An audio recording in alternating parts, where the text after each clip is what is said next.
Pentru mine Interbrands înseamnă cea mai bună școală de vânzări. Când lucrezi la Interbrands, vei ajunge să faci lucruri cu care nu ești obișnuit. De asta nu apare rutina și fiecare zi o poveste nouă. Mi-am dorit să vin la Interbrands pentru că aici am învățat să fac vânzări la un nivel profi și am descoperit că toți colegii sunt dispuși să mă ajute încă din prima zi. Contează să ai inițiativă și asta se vede în rezultatele tale. Practic aici am învățat de la cei mai buni oameni din piață și după primul an am câștigat premiul de cel mai bun agent de pe divizia mea. Aici e o atmosferă de prietenie. Nu se vede funcția când stai de vorbă cu cineva. La jobul meu îmi place că pot avea inițiativă, pot avea idei noi și sunt tot timpul ascultată.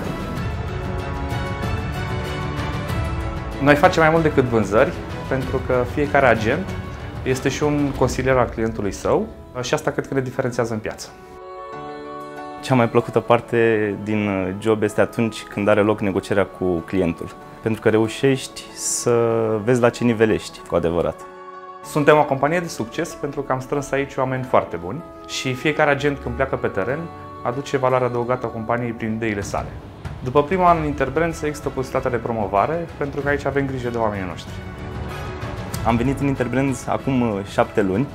În prima săptămână nu știam mai nimic, însă toată lumea m-a ajutat. După primele 6 luni aici, am luat premiul pentru cel mai bun agent din categoria mea. Aici toți lucrăm din plăcere și cu pasiune. Muncim și ne distrăm împreună. La Interbrands e o atmosferă veselă în primul rând, diminețile sunt frumoase. Este genul de companie care te inspiră să fii mai bun. E super. Interbrands este optimism, Pasiune, Prietenie, Susținere, ambiție, succes. provocare.